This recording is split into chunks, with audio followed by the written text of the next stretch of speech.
എല്ലാ കൂട്ടുകാർക്കും നല്ലൊരു ദിവസം ആശംസിച്ചുകൊണ്ട് മാമ്പഴത്തിന്റെ പുതിയ വീഡിയോയിലേക്ക് സ്വാഗതം. നമുക്ക് നേരെ രേവതിയുടെ സച്ചിയുടെ വരാൻ പോകുന്ന ദിവസത്തെ നല്ലൊരു വിശേഷം കണ്ടാലോ. അപ്പൊ എല്ലാ ദിവസവും ഉച്ചയ്ക്ക് രേവതിയുടെ സച്ചിയുടെ പുതിയ പുതിയ വിശേഷങ്ങളൊക്കെ ഞാൻ ചാനലിനകത്ത് അപ്ലോഡ് ചെയ്യുന്നുണ്ട് കേട്ടോ. മറക്കാതെ എല്ലാവരും കയറി കാണണേ. അങ്ങനെ ഇന്നലെ ഉച്ചയ്ക്ക് നമ്മൾ കണ്ടു, രേവതിനെ കാണിക്കാൻ വേണ്ടിയിട്ട് ആദ്യമായി വിമലയും കൂട്ടിയിട്ട് സച്ചി വീട്ടിലേക്ക് വരുവാണ്. ഈ സമയത്ത് അങ്ങോട്ട് വന്ന ശ്രുതിയും മീര മാറി നിൽക്കുകയാണ്. അവർക്ക് മനസ്സിലായി ഇത് അപകടത്തിലേക്കാണ് നീങ്ങിക്കൊണ്ടിരിക്കണേ. ഒരു പക്ഷേങ്കിൽ ആദ്യയുടെ നാവിൽ നിന്നോ അല്ലെങ്കിലോ വിമല എന്തെങ്കിലും അബദ്ധം പറഞ്ഞിട്ടുണ്ടെങ്കിൽ അതോടുകൂടി തന്റെ ജീവിതം തീരുന്നു ശ്രുതിക്ക് മനസ്സിലായി. പിന്നീട് അകത്തേക്ക് ക്ഷണിക്കുന്നൊക്കെ ഉണ്ട്. പക്ഷേങ്കിൽ വിമല പോകാനായിട്ട് കൂട്ടാക്കിയില്ല. ഈ സമയം ശ്രുതി അവിടെ വന്ന് മറഞ്ഞു നിൽക്കുന്ന കാണുകയും ചെയ്തു. അവസാനം രേവതി പറഞ്ഞു, ഒരു കാര്യം ചെയ്യാം, ഞാൻ എന്റെ ഫോൺ നമ്പർ എഴുതിത്തരാം. ആദ്യോടും പറഞ്ഞു, ഈ നമ്പർ നീ മനപ്പാടമാക്കി വെച്ചേക്കണം കേട്ടോ. എന്തെങ്കിലും ആവശ്യം വന്നിട്ടുണ്ടെങ്കിൽ ദേ അമ്മമ്മയ്ക്ക് എന്തെങ്കിലും ആവശ്യം വന്നിട്ടുണ്ടെങ്കിലും എന്നെ വിളിച്ച് പറഞ്ഞാൽ മതി. ഇത് ഞാനോ അങ്കുളോ എത്തിയേക്കാന്ന് പറയാണ്. ഇത് കേട്ടത് ആദ്യം ഒന്ന് മൂളുക മാത്രം ചെയ്തേ, കൂടുതലൊന്നും പറഞ്ഞില്ല. പിന്നീട് സച്ചി കാറിനകത്ത് പോയി ഒരു പേനയും പേപ്പറും എടുത്തുകൊണ്ട് വരുവാണ്. അങ്ങനെ രേവതി നമ്പർ എഴുതി കൊടുക്കുക, തന്റെ സച്ചിയുടെ നമ്പരൊക്കെ എഴുതി. പിന്നീട് ആദ്യോട് പറഞ്ഞു, ഇത് ബൈഹാർട്ടായിട്ട് പഠിച്ചു വെക്കണം കേട്ടോ എന്ന് പറയണം. ശരിയെന്ന് പറയാ. അല്ല നിങ്ങള് ഏത് വീട്ടിൽ താമസിച്ചെന്ന് പറഞ്ഞില്ലേ, ആ വീട്ടിൽ അവരുടെ നമ്പർ തരാവോ എന്ന് പെട്ടെന്ന് തന്നെ രേവതി ചോദിക്കണ്ട് വിമലയോട്. ഇത് കേട്ടതും വിമല പറഞ്ഞു, അല്ല മോളെ, അത് പിന്നെ എനിക്ക് കാണാൻ അറിയില്ല കേട്ടോ. ഞാൻ ഇനി വിളിച്ചു കഴിയുമ്പോ മോൾക്ക് ആ നമ്പർ തരാന്ന് പറയണം. ശരി എന്നാ ആയിക്കോട്ടെ എന്ന് പറയണം. പിന്നീട് സച്ചിയോട് പറഞ്ഞു, അല്ല സച്ചിക്ക് എന്തെങ്കിലും ധൃതി ഉണ്ടെങ്കിൽ സച്ചി പൊക്കോ, ഞങ്ങൾ ഇവിടുന്ന് വേറെ ഓട്ടോറിക്ഷയ്ക്ക് കയറി പൊക്കോളാന്ന് പറയണം. അതൊന്നും കുഴപ്പമില്ല ആന്റി, എനിക്കൊരു ധൃതിയില്ല, വരാൻ പറയണേ. ഈ സമയത്ത് ആദ്യം ഒന്നും മിണ്ടാൻ നിൽക്കുവാണ്. ആദ്യമൊന്നും പറയാൻ പറ്റില്ല, കാരണം ശ്രുതി അപ്പുറം മറിഞ്ഞു നിൽക്കുന്നുണ്ടല്ലോ. എന്തേലും താൻ പറയുന്ന കേട്ടിട്ടുണ്ടെങ്കിൽ ഇനിയിപ്പൊ അത് മതി, ശ്രുതി ആന്റി തന്നെ ചീത്ത പറയുന്ന ആദിക്ക് നന്നായിട്ടറിയാം. അതുകൊണ്ട് ആദ്യം ഒന്നിനെ കുറിച്ച് ഒന്നും പറയാൻ പോലും പോയില്ല. പിന്നീട് അവരെ കയറ്റിക്കൊണ്ട് അങ്ങോട്ട് പോവാണ്. ഈ സമയം രേവതി അകത്തേക്കും കയറിപ്പോയി. അപ്പോഴാണ് ശരിക്കും ശ്രുതിക്ക് ഒരു സമാധാനമായത്. മീര പറഞ്ഞു, എന്താണെങ്കിലും നിന്റെ അമ്മ തന്നെ എത്ര വിദഗ്ധമായ ഓരോ കള്ളങ്ങളൊക്കെ പറയുന്നേ. ഒന്ന് നോക്കിക്കേ, ഉരുളക്കുപ്പേര് പോലില്ലേ പടപടിയെന്ന് മറുപടി കൊടുക്കണേ. ഇത് നിന്നെ പോലെ തന്നെ. ഇപ്പൊ എനിക്ക് മനസ്സിലായി നിനക്ക് ഈ ബുദ്ധിയൊക്കെ എവിടെന്നാ കിട്ടിയെന്ന്. നിന്റെ അമ്മയിൽ നിന്നല്ലേന്ന് ചോദിക്കുക. ദേ ഒരു കാര്യം ഞാൻ പറഞ്ഞേക്കാം, മനുഷ്യൻ എന്ത് ചെയ്യണമെന്ന് അറിയില്ലാതെ വല്ലാത്തൊരു ടെൻഷനിലിരിക്കുമെന്ന് പറയാം. പിന്നീട് മീരയും കൂട്ടിക്കൊണ്ട് മുറിയിലേക്ക് വരുവാണ് ശ്രുതി. ഈ സമയം മീര പറഞ്ഞു, അതെ ഒരു കാര്യം എനിക്ക് മനസ്സിലായി, എന്താണെങ്കിലും നിന്നേക്കാളും കൂടുതൽ സ്നേഹം ആദിക്ക് രേവതിയോടുണ്ടെന്ന് എനിക്ക് തോന്നുന്നു. അതുപോലെ തന്നെ രേവതിക്ക് തിരിച്ചു. എന്ത് സ്നേഹത്തോട് കൂടിയിട്ടാ ആദ്യയുടെ അടുത്ത് പെരുമാറുന്ന രേവതി. പറഞ്ഞു കേട്ടോ, ദേ ഓണത്തിനോ ദീപാവലിയുടെയൊക്കെ അവധി കിട്ടി കഴിയുമ്പോ അങ്ങോട്ട് വരാനായിട്ട്, അല്ല അങ്ങോട്ടല്ല സോറി ഇങ്ങോട്ട് വരാൻ പറഞ്ഞു കേട്ടോ, ഇവിടെ ഒന്ന് നിൽക്കാന്ന്. അങ്ങനെ ഓണത്തിലേക്ക് അവധി കിട്ടി കഴിയുമ്പോൾ അവൻ ഇവിടെ കൊണ്ടു നിർത്താനായിട്ട് രേവതി ആഗ്രഹിക്കുന്നുണ്ടെങ്കിൽ അത്രമാത്രം ആദിനെ ഇഷ്ടമാണെന്നല്ലേ വിചാരിക്കണ്ടേ. ഇത്രയും കാലമായി പെറ്റമ്മയായി നീ പോലും അവനെ കൂടെ കൊണ്ട് നിർത്തിയിട്ടുണ്ടോ എന്ന് ചോദിക്കുക. ഇത് കേട്ടതും ശ്രുതി പറഞ്ഞു, ഇതേ വെറുതെ എരുതിയിൽ എണ്ണ ഒഴിക്കാൻ വരില്ല കേട്ടോ, അല്ലെങ്കിൽ തന്നെ ഞാൻ ആകെപ്പാടെ ആളി കത്തി നിൽക്കുമെന്ന് പറയണം. ഇതേ ആളെ കത്തിയിട്ടൊന്നും ഒരു കാര്യമില്ല മോളെ, ഞാനൊരു കാര്യം പറഞ്ഞിട്ടുണ്ടായിരുന്നു, ഇവിടെ നിന്നിട്ടുണ്ടെങ്കിൽ നീ ഇങ്ങനെ നീറി മരിക്കത്തുള്ളൂ. എത്രയും പെട്ടെന്ന് സുതിയം കൂട്ടിയിട്ട് വേറൊരു വാടക വീടെടുത്ത് മാറാൻ നോക്കാൻ പറയണം. അതൊക്കെ എങ്ങനെ സാധിക്കും? ഞാൻ പറഞ്ഞല്ലോ, നിന്റെ കഴിവ് പോലെ ഇരിക്കും കാര്യങ്ങളൊക്കെ. ഇനി നീ ഇവിടെ നിന്നിട്ടുണ്ടെങ്കിൽ നിന്റെ കള്ളത്തരങ്ങളെല്ലാം പൊളിയും. ഇനിയിപ്പൊ ഈ വീട്ടിൽ നിന്ന് മാറിയതിന് ശേഷം സുധിയോട് പറഞ്ഞാൽ മതി, തനിക്കൊരു കുഞ്ഞുണ്ടായിരുന്നു ഇങ്ങനെ കാര്യങ്ങളൊക്കെ. അല്ലെങ്കിൽ ഒരു പക്ഷെ സുധി അത് ഏത് സെൻസിലെടുക്കുമെന്ന് അറിയത്തില്ല. ഇവിടെ വെച്ച് പറഞ്ഞിട്ടുണ്ടെങ്കിൽ ചന്ദ്രമതി ആന്റിക്കാവുന്നു ഒരിക്കലും അക്സെപ്റ്റ് ചെയ്യാൻ പറ്റത്തുള്ള കാര്യമല്ല. അതുകൊണ്ട് നീ ഒരു കാര്യം ചെയ്യാം, എത്രയും പെട്ടെന്ന് സുധിയേനെയും കൂട്ടി ഇവിടുന്ന് പോകാൻ പറയണം. പെട്ടെന്ന് ശ്രുതി പറഞ്ഞു, അതെങ്ങനെ ശരിയാവും മീരെ, നീ ഒന്ന് ഓർത്തു നോക്കിയേ, ഇത്രയും പൈസ മുടക്കിയതൊക്കെ ആന്റി അല്ലേന്ന് ചോദിക്കുക. പിന്നെ അതും പറഞ്ഞുകൊണ്ട് നീ ഇരുന്നു, ഇപ്പൊ നീ പണമൊക്കെ തിരികെ നൽകില്ലോ, പിന്നെന്താ കുഴപ്പം? എന്നാലും അത് ശരിയാകത്തില്ലല്ലോ എന്ന് പറയാണ്. ആ എന്നാൽ നീ ശരിയും തെറ്റും നോക്കിക്കൊണ്ട് ഇവിടെ ഇരുന്നു, അവസാനം നിനക്കൊരു ജീവിതം ഇല്ലാതെ പോകും. ഞാൻ പറയാനുള്ള പറഞ്ഞു. പിന്നെ ഒരു കാര്യം ശ്രദ്ധിച്ചോ, ആദ്യം നിന്റെ മോൻ തന്നെയാന്ന് തെളിയിച്ചു. കാരണം അത്രയും സംസാരിച്ചതും ചോദ്യം ചോദിച്ചിട്ട് ആദ്യം ഒരു അക്ഷരം പോലും മിണ്ടിയോന്ന് നോക്കിയത് നിന്നെ കുറിച്ച്. അപ്പൊ അതിനർത്ഥം എന്താ? അവൻ വളർന്നു വന്നിരിക്കുന്നു. അവൻ വളർന്നു വന്നിട്ടുണ്ടെങ്കിൽ നാളെ നിന്റെ മുഖത്ത് നോക്കി അവന് ഓരോ ചോദ്യങ്ങളൊക്കെ ചോദിക്കാൻ തുടങ്ങും. അപ്പൊ നീ എന്ത് മറുപടി പറയും? ഇത് കേട്ടതും ശ്രുതിയൊന്നും മിണ്ടിയില്ല. അതുകൊണ്ടാ പറഞ്ഞ ആദ്യം കാര്യങ്ങളൊക്കെ പറഞ്ഞ് മനസ്സിലാക്കണം. അത് മാത്രല്ല ശ്രുതിയോടെങ്കിൽ നീ സത്യങ്ങളൊക്കെ തുറന്നു പറയണം. പിന്നീട് മോനെയും കൂടെ കൊണ്ട് നിർത്താം. അത് മാത്രം ഞാൻ കണ്ടിട്ട് ഒരു പരിഹാരമായിട്ട് തോന്നുള്ളൂ. അല്ലെങ്കിൽ എത്ര കാലം നിനക്ക് ഇങ്ങനെ മുന്നോട്ട് പോകാനായിട്ട് സാധിക്കുമെന്ന് ചോദിക്കുക. പെട്ടെന്ന് ശ്രുതി പറഞ്ഞു, എനിക്കറിയില്ല എന്ന് പറയണം. അപ്പോഴാണ് കഥകും തള്ളി തുറന്ന് ചന്ദ്രമതി അങ്ങോട്ട് വരുന്നത്. മീരയെ കണ്ടപ്പോഴേ ചോദിച്ചു, ആഹാ മോളോ, ഇതെപ്പോ വന്നെന്ന് ചോദിക്കുക. അല്ല ഞാൻ ശ്രുതിയിലൂടെ വന്നാന്ന് പറയാ. അല്ലെ മോളെ, ഞാൻ ഒരു കാര്യം ഓർക്കാം, മോളെ ഇടയ്ക്കിടയ്ക്ക് ഇവിടെ വരണം കേട്ടോ എന്ന് പറയാം. അതെന്തിനാ ആന്റി ഇങ്ങോട്ട് വരുന്നേ? എന്റെ മോളെ, മോൾക്കറിയാവോ ആ ബ്യൂട്ടി പാർലർ തുടങ്ങാൻ വേണ്ടി എടുത്ത പലിശക്കാരന്റെ പൈസ അത് മൊത്തം ഇതേ ശ്രുതിമോള തന്നെ. അത് മാത്രമല്ല അല്ലാത്ത കടങ്ങളും ഉണ്ടായിരുന്നു. എല്ലാത്തിനും വേണ്ടിയിട്ട് പണം മൊത്തം ചെലവാക്കിയത് ശ്രുതിമോള. അച്ഛൻ മലേഷ്യയിൽ നിന്ന് അയച്ചു കൊടുത്ത പണം അത് അറിയാവോ? അതെനിക്ക് പിന്നീടാ മനസ്സിലായി. ഇത്രയും വലിയ കാശാരിയ മോളെന്നുള്ള സത്യം പോലും എനിക്ക് അറിയില്ലായിരുന്നു. എന്താണെങ്കിലും കടങ്ങളൊക്കെ വീടി കിട്ടി, അത് തന്നെ ഒരു മഹാഭാഗ്യമായിട്ടാ കരുതുന്നത്. പക്ഷെ ഇങ്ങനെയുള്ള സാഹചര്യങ്ങളിൽ സാധാരണഗതി പെൺകുട്ടികൾ എന്താ ചെയ്യുന്നത്? ഭർത്താക്കന്മാരെ വിളിച്ചുകൊണ്ട് ഇവിടുന്ന് വീട് വിട്ട് പോവുക ചെയ്യുന്നത്. കാരണം വലിയ സുന്ദരമായ ജീവിതം നയിച്ചുകൊണ്ടിരുന്ന പെൺകുട്ടിയല്ലേ ഇവിടെ വന്ന് ഈ ചെറിയ വീട്ടിൽ എങ്ങനെ ഉൾക്കൊണ്ട് കഴിയുന്നു എനിക്ക് ചിന്തിക്കാൻ പോലും പറ്റുന്നില്ല. പക്ഷെ മോളുടെ കൂട്ടുള്ളതുകൊണ്ടായിരിക്കും ഒരു പക്ഷെ ഇവൾക്ക് അങ്ങനെയൊന്നും പോകാൻ തോന്നാത്തെ. മോള് പ്രാർത്ഥിക്കണം കേട്ടോ. മോൾ അതുകൊണ്ട് ഇടയ്ക്കിടയ്ക്ക് ഇങ്ങോട്ട് വരികയും ചെയ്യണം. ഇത് ശ്രുതിയുടെ മനസ്സ് മാറാതിരിക്കാൻ വേണ്ടിട്ട്. പെട്ടെന്ന് ശ്രുതി പറഞ്ഞു, ഞാൻ അമ്മേനെയൊക്കെ ഇട്ടിട്ട് പോകും അമ്മേ. അമ്മയ്ക്ക് അങ്ങോട്ട് തോന്നുന്നുണ്ടോന്ന് ചോദിക്കാം.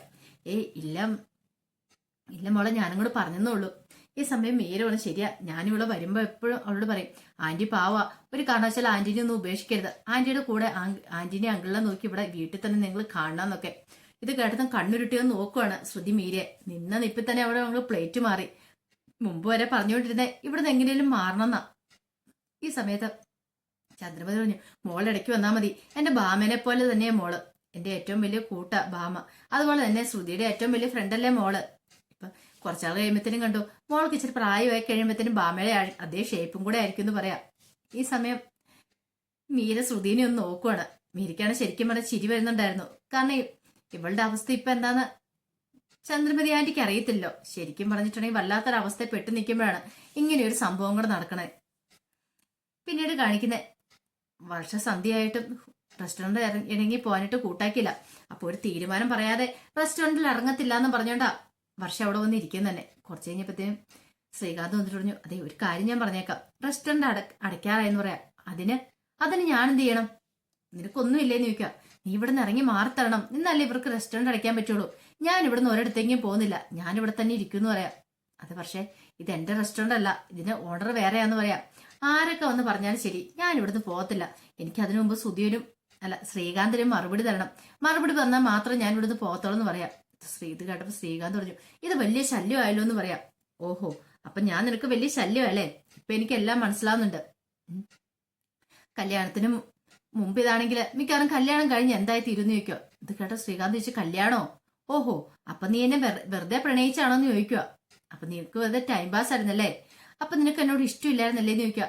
ഇത് കേട്ടതും പെട്ടെന്ന് തന്നെ ശ്രീകാന്ത് പറഞ്ഞു, അതെ ആവശ്യമില്ലാത്ത കാര്യങ്ങളെ കുറിച്ചൊന്നും സംസാരിക്കേണ്ട. നീ അറിയാലോ, എനിക്കറിയാം ഞാൻ നിന്നെ എത്രമാത്രം ഇഷ്ടപ്പെടുന്നുണ്ടെന്ന്, അതുപോലെ തന്നെ തിരിച്ചു. പക്ഷെ നമ്മുടെ ചില സാഹചര്യങ്ങൾ കാരണോ എനിക്കിപ്പോ ഇങ്ങനെയൊക്കെ പറയേണ്ടി വന്നേ. നീ എന്താ എന്റെ ഭാവം മനസ്സിലാക്കാത്തെന്ന് ചോദിക്കുക. എന്തൊക്കെയാണ് ശരി, എനിക്ക് നിന്നോട് സംസാരിക്കണം. അറിയാലോ, ഇനിയിപ്പൊ എന്നോട് സംസാരിക്കാൻ നിനക്ക് മടിയുണ്ട്, നീ ഒരു വാക്ക് പറഞ്ഞാൽ മതി. ഞാൻ നിന്റെ വീട്ടിലേക്ക് പോയിക്കോളാം, ഞാൻ അവിടെ പോയിരുന്നോളാം. നീ അങ്ങോട്ട് പോരെ, നമുക്ക് അവിടെ എത്ര സമയം വേണം സംസാരിക്കാന്ന് പറയാം. ഇത് കേട്ടത് ശ്രീകാന്ത് പറഞ്ഞു, ദേ വെറുതെ അനാവശ്യം പറയരുത് കേട്ടോ വർഷേ. ഒരു കാര്യം ഞാൻ പറഞ്ഞേക്കാം, നീ ഇവിടെ ഇരുന്നോർത്ത് ഒരു പ്രയോജനം ഉണ്ടാകാൻ പോകുന്നില്ല. ഓ അങ്ങനെയാണോ? എന്നൊരു കാര്യം നീ മനസ്സിൽ കുറിച്ചിട്ടോ. നാളെ ഉച്ച വരെ നിനക്ക് ഞാൻ സമയം തരും. അതിനുള്ളില് നീ എന്റെ അടുത്തേക്ക് വരണം, ഇല്ലെങ്കിൽ എന്റെ സ്വഭാവം മാറുമെന്ന് പറയാം. ഇത് കേട്ട് കഴിഞ്ഞപ്പോ എന്ത് ചെയ്യണമെന്ന് അറിയില്ല ശ്രീകാന്ത് വല്ലാത്തൊരു അവസ്ഥയെ പെട്ടുപോയി. ദൈവമേ, ഇനി എന്ത് ചെയ്യും? ഇവളുടെ അടുത്ത് ചെന്നില്ല, ഇവിടെ ആകെപ്പാടെ പ്രശ്നം ഉണ്ടാക്കുമല്ലോ. അങ്ങനെ അന്ന് രാത്രി ഒരു ദിവസത്തേക്കും കൂടെ കൊടുത്തിട്ട് വർഷം റെസ്റ്റോറന്റിൽ നിന്ന് ഇറങ്ങുവാണ്. അങ്ങനെ വർഷം പോയി കഴിഞ്ഞപ്പോഴത്തേനും ശ്രീകാന്തിന്റെ മനസ്സിൽ കൂടെ പലവിധ ചിന്തകളൊക്കെ പോവാണ്. പിന്നീട് കാണിക്കുന്നത് വൈകുന്നേരം വീട്ടിൽ വന്നു കഴിഞ്ഞപ്പോ വർഷ ശ്രീകാന്തിനെ ഫോൺ ചെയ്യുവാണ്. പക്ഷെ ശ്രീകാന്ത് കോൾ എടുത്തില്ല. ആകെപ്പാട് ടെൻഷൻ കാരണം കോൾ എടുക്കാൻ പറ്റില്ല. ഇവിടെ എന്തായിരിക്കും വിളിച്ചിട്ട് പറയുന്നത്? ശ്രീകാന്ത് കോള് കട്ട് ചെയ്തു വിട്ടു. പിന്നീട് അച്ഛൻ പറഞ്ഞ കാര്യങ്ങളൊക്കെ ഓർക്കുക. ഒരു കാരണവശാലും അദ്ദേഹം മധുസൂദൻ നായരുടെ മോളെ നീ പ്രണയിക്കരുത്. അത് മാത്രല്ല ഒരു ഫ്രണ്ടായിട്ട് പോലും കാണേണ്ട കാര്യമില്ല. അയാൾ പക്കാ ഫ്രോഡാന്നുള്ളത്. അതുപോലെ തന്നെ സച്ചി പറഞ്ഞ കാര്യങ്ങളൊക്കെ ഓർക്കുവാണ്. എന്ത് ചെയ്യണമെന്ന് അറിയില്ലാതെ ഒരു നിമിഷം ഒന്ന് ആലോചിച്ചിരുന്നു. ഇനിയിപ്പം എന്തും ചെയ്തിട്ട് കാര്യമുണ്ടെന്ന് തോന്നില്ല. ഒരുപക്ഷെ അവള് മനസ്സിൽ പറയായിരിക്കും താൻ അവളെ ചതിച്ചു വഞ്ചിച്ചു എന്നൊക്കെ പറയുമായിരിക്കും.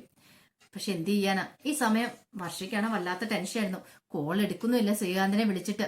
അവൻ എന്താ ഇങ്ങനെ? തന്നോട് അവന് ഇഷ്ടമില്ലേ? പിന്നീട് അവസാനം ദേഷ്യം വന്നു കഴിയുമ്പോഴത്തേനും വർഷം 2-3 വോയിസ് മെസ്സേജ് ഇടുവാണ്. ആ വോയിസ് മെസ്സേജ് എല്ലാം ശ്രീകാന്ത് കണ്ടു. ശ്രീകാന്ത് അതോടെ കിട്ടിയതിന് സങ്കടമായി. ശ്രീകാന്തിനോട് പറഞ്ഞു, അതെ ഒരു കാര്യം ഞാൻ പറഞ്ഞേക്കാം, എത്രയാന്ന് പറഞ്ഞാലും എനിക്കൊരു ജീവിതം ഉണ്ടെങ്കിൽ അത് നിന്നോടൊപ്പം മാത്രമായിരിക്കും. അല്ലാതെ എനിക്കൊരു മറ്റൊരു ജീവിതം ഉണ്ടാവില്ല. അതിനേക്കാൾ ഇവര് നാളെ ഞാനും എന്റെ കല്യാണം കഴിക്കാൻ പോകുന്ന ആളും തമ്മിൽ പുറത്തൊരു ഡ്രസ്സൊക്കെ ചേഞ്ച് ചെയ്യാനായിട്ട് പുറത്ത് പോകുന്നുണ്ട്. ആ സമയത്ത് നീ അവിടെ ഉണ്ടാവണം. ഒരു കാര്യം ഞാൻ പറഞ്ഞേക്കാം, വാക്ക് മാറ്റിയിട്ടുണ്ടെങ്കിൽ പിന്നെ ഞാൻ എന്താ ചെയ്യുന്ന പോലും പറയാൻ പറ്റില്ല. മിക്കവാറും നാളത്തെ കൂടെ കൊണ്ട് എന്റെ ജീവൻ ഉണ്ടാകത്തുള്ളൂ എന്ന് പറയാം. ഇത് അവസാനത്തെ വോയിസ് മെസ്സേജാ. ഇത് കേട്ട് കഴിഞ്ഞപ്പോൾ ശ്രീകാന്തിന് വല്ലാത്ത ടെൻഷനായിപ്പോയി. എന്ത് ചെയ്യണം എന്നറിയത്തില്ല. ഒരുപക്ഷെ വർഷ പറഞ്ഞ പോലെ തന്നെ ചെയ്യുന്നൊരു വ്യക്തിയാണ്. ശ്രീകാന്ത് പെട്ടെന്ന് ഓർത്ത് പോണോ, അച്ഛനെ അമ്മേനെ ഒക്കെ ധിക്കരിച്ചു പോകാന്ന് പറഞ്ഞാൽ അതെന്ത് ചെയ്യണമെന്ന് അറിയത്തില്ല. കുഴപ്പമില്ലായിരിക്കും. ഇനിയിപ്പൊ എന്താ ചെയ്യണ്ടേ? ഈ സമയത്തെല്ലാം വർഷ ഇങ്ങനെ വല്ലാത്ത ടെൻഷൻ ഇരിക്കുക. നാളെയാണെങ്കിൽ എൻഗേജ്മെന്റ് ഡ്രസ്സ് എടുക്കാനായിട്ട്, അതും അവന്റെ കൂടെ പോണല്ലോ എന്ന് ഓർക്കുവാണ്. അങ്ങനെ പിറ്റേ ദിവസം രാവിലെ തന്നെ വർഷ ഒരുങ്ങി റെഡിയാവുകയാണ്. ഈ സമയത്ത് വീണ്ടും ഒരു മെസ്സേജും കൂടെ ഇട്ടു ശ്രീകാന്തിന്റെ ഫോണിലേക്ക്. ഞാൻ ഇറങ്ങാനായിട്ട് തുടങ്ങുക, അവൻ ഇപ്പൊ തന്നെ വരും. ഞാൻ ലൊക്കേഷൻ മാപ്പൊക്കെ ഇട്ടുതരാം, അങ്ങോട്ട് വന്നാൽ മതി എന്ന് പറഞ്ഞുകൊണ്ട് മെസ്സേജൊക്കെ അയച്ചു വിട്ടു. പിന്നീട് ഒന്നും അറിയത്തില്ലാത്ത മട്ടി വർഷ അവിടെ ഇരിക്കുകയാണ്. ഈ സമയത്താണ് വർഷേനെ കല്യാണം ആലോചിച്ച പയ്യനും കൂടി വരുന്നത്. അവനങ്ങനെ വന്ന് പെരക്കകത്ത് കയറി കഴിഞ്ഞപ്പോഴത്തേനും മധുസൂദനും അവരും കൂടെ അങ്ങോട്ട് ഇറങ്ങി, മധുസൂദനും മഹിമയും കൂടെ അങ്ങോട്ട് ഇറങ്ങി ചെല്ലുവാണ്. ഇറങ്ങിച്ചിട്ട് ആഹാ മോനെ കയറി വരാൻ പറയാണ്. അല്ലങ്ങളെ വർഷ എന്തിന്ന് ചോദിക്കണം. അവള് മുറിയിൽ ഡ്രസ് ചേഞ്ച് ചെയ്യുമെന്ന് പറയണം. എന്നാ ശരി ഞാൻ അങ്ങോട്ട് ചെല്ലട്ടെ എന്ന് പറയണം. പെട്ടെന്ന് തന്നെ അവൾ മഹിമ പറഞ്ഞു, അങ്ങോട്ടോ? അവൾ ഇപ്പൊ തന്നെ ഇറങ്ങി വരുമ്പോനെ. ഓ ശരിയാണല്ലോ, ആ കാര്യം ഞാൻ അങ്ങോട്ട് മറന്നുപോയെന്ന് പറയാം. അല്ല ഇതെന്താ കൈക്കകത്ത് കവറൊക്കെ? ഇത് ഞാൻ അങ്കിളിന്റെ ആന്റിക്ക് ഒരു ഗിഫ്റ്റ് ആയിട്ട് വന്നോന്ന് പറയാം. ഗിഫ്റ്റോ? അതെന്താ ഗിഫ്റ്റാ? പിന്നീട് മധുസൂദനോട് പറഞ്ഞു, അതെ ഇത് അങ്കിളിനുള്ള ഒരു മൊബൈൽ ഫോണാന്ന് പറയാം. എനിക്കിപ്പോ മൊബൈൽ ഫോൺ ഉണ്ടല്ലോ, അത് കുഴപ്പമില്ല, ഇത് ഇരുന്നോട്ടെ എന്ന് പറയാണ്. പിന്നീട് മഹിമയ്ക്കാണെങ്കിൽ ഒരു ഫേഷ്യൽ കിറ്റൊക്കെയാണ് സമ്മാനമായിട്ട് കൊടുത്തത്. ഇത് ഇവിടെയുള്ളല്ല, ഫോറിൽ നിന്ന് കൊണ്ടുവന്നാന്നൊക്കെ പറയാണ്. മഹിമയ്ക്ക് സന്തോഷമായി. ഈ സമയത്താണ് വർഷ അങ്ങോട്ട് ഇറങ്ങി വരുന്നത്. വർഷേനെ കണ്ടതും ഇങ്ങനെ അന്തം വിട്ട് നോക്കുവാണ് അവന്. അപ്പൊ അവന്റെ ഈ നോട്ടം കണ്ടു കഴിഞ്ഞപ്പോ തന്നെ വർഷയ്ക്ക് എന്തോ ഒരു പന്തികേട് തോന്നി. പിന്നീട് വർഷ അടുത്തേക്ക് അവൻ വന്നിട്ട് പറഞ്ഞു, കൊള്ളാം, സൂപ്പർ ആയിട്ടുണ്ട്, ഞാൻ ഇത്രയും പ്രതീക്ഷിച്ചില്ല. സാരിനേക്കാളും സുന്ദരമായിട്ടുള്ള വേഷം ഇത് ഇട്ട് കഴിയുമ്പോഴാണ് നിന്നെ കാണാനായിട്ട് ഒന്നുകൂടെ ഭംഗിയെന്ന് പറയാം. ഇത് കേട്ടതും വർഷ ശരി ആയിക്കോട്ടെ എന്ന് പറയാണ്. പിന്നീട് വർഷയ്ക്ക് അങ്ങ് ദേഷ്യം വന്നു. ദൈവമേ, ഇവന്റെ കൂടെ എങ്ങനെ സഹിച്ചു പോവും? ഡ്രസ്സ് എടുക്കണമെന്ന് പറയുന്നുണ്ട്. ഇപ്പൊ തൽക്കാലത്തേക്ക് എന്തേലും ചെയ്തില്ലെങ്കിൽ തന്റെ കാലത്ത് തീരുമാനം ഉണ്ടാവും. ഇപ്പൊ ഈ സമയത്ത് എടുത്തടിച്ചൊന്നും പറയണ്ട. പറഞ്ഞിട്ടുണ്ടെങ്കിൽ പിന്നെ അത് തന്റെ ജീവിതത്തെ ബാധിക്കുന്ന കാര്യമില്ലേ. അതുകൊണ്ട് വർഷം പിന്നെ കൂടുതലൊന്നും പറയാൻ പോയില്ല. ഈ സമയം അവൻ പറഞ്ഞു, അതെ ഞാൻ നിനക്കൊരു ഗിഫ്റ്റ് തരണം ഓർത്താ. ആ ഗിഫ്റ്റ് ഇന്നാള് തന്ന ഗിഫ്റ്റ് അതവിടെ ഇരിപ്പുണ്ട്, പക്ഷെ എടുത്തോണ്ട് വരണം ഓർത്താ മറന്നുപോയി. കുഴപ്പമില്ല, നീ അവിടെ വന്നു കഴിയുമ്പോൾ ഞാൻ തന്നോളാന്ന് പറയാം. എന്നാ ശരി. ഈ സമയം മസൂദൻ വന്നിട്ട് എന്നാ ശരി സമയം കളയണ്ട, നിങ്ങൾ ഇറങ്ങാൻ നോക്കാൻ പറയണ. അങ്ങനെ അവർ രണ്ടുപേരും കൂടെ ഇറങ്ങാൻ പോവാണ്. ഈ സമയം വർഷ വന്നിട്ട് മഹിമയോട് പറഞ്ഞു, അതെ ഇപ്പം മനസ്സിലായല്ലോ, പരിപാടി സ്വഭാവം ഏകദേശമൊക്കെ മനസ്സിലായല്ലോ. എന്തൊരു വൃത്തിയായിട്ട് സ്വഭാവമാ, ഇങ്ങനെയുള്ള ഒരുത്തിന്റെ കൂടെയാണ് ഞാൻ ജീവിക്കേണ്ടതെന്ന് ചോദിക്കുക. എന്റെ പൊന്നു വർഷൻ, നീ ദൈവത്തെ ഓർത്ത് ഒന്ന് പോ. ഇനിയിപ്പോ ഇവിടെ നിന്ന് വെറുതെ അവന് സംശയങ്ങൾ ഉണ്ടാക്കണ്ടെന്ന് പറയാണ്. അങ്ങനെ അവന്റെ കൂടെ കാറിലേക്ക് അങ്ങോട്ട് കയറാൻ പോവാണ്. ഈ സമയം വർഷ പോയി ബായ്ക്കകത്ത് ഡോർ തുറന്നു. ഇത് കണ്ടു കഴിഞ്ഞപ്പോ അവൻ ചോദിച്ചു, ഇതെന്താ ഫ്രണ്ടിൽ കയറാതെ ബായ്ക്ക് പോയി കയറിഞ്ഞിരിക്കുകയാണ്. ഒന്നുമില്ല, ഞാൻ ഇവിടെ ഇരുന്നോളാന്ന് പറയാം. ഈ സമയം മഹിമയും മത്സൂദനും കൂടെ അങ്ങോട്ട് ഇറങ്ങി വരുന്നേ. വന്നിട്ട് പറഞ്ഞു, ഇതെന്താ മോളെ നീ ഇങ്ങനെ ഇരിക്കാൻ നോക്കുന്നേ, ഫ്രണ്ടിൽ കയറിയിരിക്കാൻ പറയാണ്. അങ്ങനെ ഫ്രണ്ടിൽ കയറിയിരിക്കുക. വർഷയ്ക്കാണ് തീ ചവിട്ടിയ ഒരു അനുഭവമാണ് തോന്നുന്നത്. ഇയാളുടെ കൂടെ പോകാനും പറ്റില്ല, പോവാതിരിക്കാനും പറ്റില്ല. എന്തൊരവസ്ഥ ഇത്. പിന്നീട് നേരെ ചെല്ലുന്ന ടെക്സ്റ്റൈൽ ഷോപ്പിന്റെ ഏറ്റവും വലിയൊരു കടയിലേക്കേ ചെല്ലുന്നത്. അങ്ങനെ അവിടെ ചെന്നിട്ട് ഡ്രസ്സൊക്കെ നോക്കാനായിട്ട് അങ്ങോട്ട് കയറി പോവാണ്. ഈ സമയം വർഷയുടെ മുഖം ആ കടന്നൽ കുത്തിപോലെ ഇരിക്കുന്നത്. ശ്രീകാന്തിനെ വിളിച്ചു പറഞ്ഞിട്ടൊന്നും അതിൽ ഇതുവരെയായിട്ടും വന്നിട്ടില്ല. വോയിസ് മെസ്സേജ് ഇട്ടാണോ, ഒരു റിപ്ലൈ പോലും തന്നിട്ടില്ല. അപ്പൊ അതിനർത്ഥം വരത്തില്ലെന്നല്ലേ ഉള്ളൂ. പിന്നീട് അകത്തേക്ക് കയറി പോകുന്ന വഴിക്ക് അയാൾ പറഞ്ഞതേ, നിനക്ക് എന്ത് വെള്ളം എടുക്കുക അവിടെ നിന്നുള്ള, എന്തെടുത്താലും എനിക്ക് ഒരു കുഴപ്പമില്ലെന്ന് പറയാം, നിനക്ക് ആവശ്യമുള്ള തുണിയൊക്കെ എടുത്തോളാൻ പറയാണ്. വർഷയ്ക്ക് സങ്കടവും വന്നു, എല്ലാം വന്നു. എന്ത് ചെയ്യണമെന്ന് അറിയത്തില്ലാത്തൊരവസ്ഥ. ഇനിയിപ്പം താൻ എന്തേലും മറുത്തു പറഞ്ഞിട്ടുണ്ടെങ്കിൽ ഇവന്റെ പ്രതികരണം എങ്ങനെയായിരിക്കും എന്തൊരു ചിന്ത ഉണ്ടാവുന്നുണ്ട്. പിന്നീട് അങ്ങ് കയറി ചെന്നപ്പത്തിന് ലിഫ്റ്റ് ഉണ്ട്. അപ്പൊ ലിഫ്റ്റിലേക്ക് കയറി മുകളിലെത്താന്നും പറഞ്ഞുകൊണ്ട് അവൻ അങ്ങനെ നിൽക്കുവാണ്. ഈ സമയം വർഷയുടെ മനസ്സ്, എന്റെ ദൈവമേ ഇവന്റെ കൂടെ ലിഫ്റ്റേ പോണല്ലോ എന്ന് ഓർത്തു. പെട്ടെന്ന് അവൻ പറഞ്ഞതേ, നമ്മൾ പോകുന്ന വഴിക്ക് പകുതി എത്തിക്കഴിയുമ്പോൾ ലിഫ്റ്റ് നിന്നാൽ എന്ത് സംഭവിക്കും നിൽക്കുക, നമ്മൾ രണ്ടുപേരും തന്നെ അതിനകത്ത്. ഒന്ന് ഓർത്ത് വെക്കാൻ പറയണ. വർഷ പെട്ടെന്ന് പറഞ്ഞു, എന്തിനാ ഇങ്ങനെയൊക്കെ സംസാരിക്കണമെന്ന് ചോദിക്കുക. ഒന്നുമില്ല ഞാൻ പറഞ്ഞോളെന്ന് പറയാണ്. ആ സമയത്തോടെ ലിഫ്റ്റ് കണ്ടത്. എന്നാ ബാ കേറാന്നും പറഞ്ഞോണ്ട് വർഷേനും കൂട്ടിക്കൊണ്ട് അവനും കൂടെ കയറുവാണ്. അങ്ങനെ അയാളും വർഷം കൂടെ ലിഫ്റ്റിലേക്ക് കയറുവാണ്. ഈ സമയത്താണെങ്കിൽ വർഷയ്ക്ക് നല്ല ടെൻഷൻ ഉണ്ട്. ഇയാളോടൊപ്പം ലിഫ്റ്റിൽ കയറുക എന്ന് പറഞ്ഞാൽ ഇയാൾ എന്തെങ്കിലും കാണിച്ചിട്ടുണ്ടെങ്കിൽ അതോർത്ത് നല്ല ടെൻഷൻ ഉണ്ടായിരുന്നു. അങ്ങനെ ഭയത്തോട് കൂടിയിട്ട് ലിഫ്റ്റിലേക്ക് കയറി. ലിഫ്റ്റ് അടയാൻ തുടങ്ങുമ്പോഴത്തേനും പെട്ടെന്ന് ഒരു കൈ വന്നങ്ങ് തടഞ്ഞു. നോക്കിയപ്പോൾ അത് മറ്റാരും ആയിരുന്നില്ല, ശ്രീകാന്ത് ആയിരുന്നു ആ വന്നത്. ശ്രീകാന്തിനെ കണ്ടതും വർഷയ്ക്ക് സമാധാനമായി. അങ്ങനെ ശ്രീകാന്ത് എന്ന് അവരുടെ രണ്ടുപേരുടെയും കൂടെ നടുക്കിലേക്ക് അങ്ങ് നിൽക്കുവാണ്. വർഷയ്ക്ക് സമാധാനം. ഇനിയിപ്പൊ ശ്രീകാന്ത് കൂടെ ഉണ്ടല്ലോ, ഒരു ആശ്വാസമായി. ഇവൻ വരത്തില്ലെന്ന് ഓർത്തെ വന്നല്ലോ എന്നൊരു സമാധാനത്തിൽ നിൽക്കുവാണ്. ഈ സമയം ഇതൊന്നും മൈൻഡ് ചെയ്യാതെ അവിടെ അയാൾ ഇരിപ്പുണ്ടായിരുന്നു. വർഷേനെ കല്യാണമല്ലോ വെച്ച് വന്ന ആ ചെറുക്കൻ. ഈ സമയം വർഷ ശ്രീകാന്തിനെ നോക്കി പതുക്കെ ഒന്ന് പുഞ്ചിരിക്കുകയാണ്. അപ്പൊ അതിന്റെ വിശേഷങ്ങളൊക്കെ നാളെ ഇനി അടുത്ത ദിവസം കാണാൻ പോകുന്നത്. ആ വിശേഷങ്ങളൊക്കെ നമുക്ക് എല്ലാവർക്കും കാത്തിരിക്കാം കേട്ടോ. ഇതിന്റെ ബാക്കി വിശേഷങ്ങളുമായിട്ട് നാളെ ഉച്ചയ്ക്ക് തന്നെ വരും കേട്ടോ. അപ്പൊ എല്ലാരും മറക്കാതെ കയറി കാണണം. എന്താ സംഭവിച്ചെന്ന് അറിയണ്ടേ? ശ്രീകാന്തിനെ അവനെ പഞ്ഞിക്കിടുമെന്നൊന്നും അറിയത്തില്ല. അപ്പൊ അതിന്റെ വിശേഷങ്ങളൊക്കെ നമുക്ക് എല്ലാവർക്കും കാത്തിരിക്കാം. ഒരിക്കൽ കൂടി എല്ലാവർക്കും നല്ലൊരു ദിവസം ആശംസിച്ചു നിർത്തുന്നു. നന്ദി.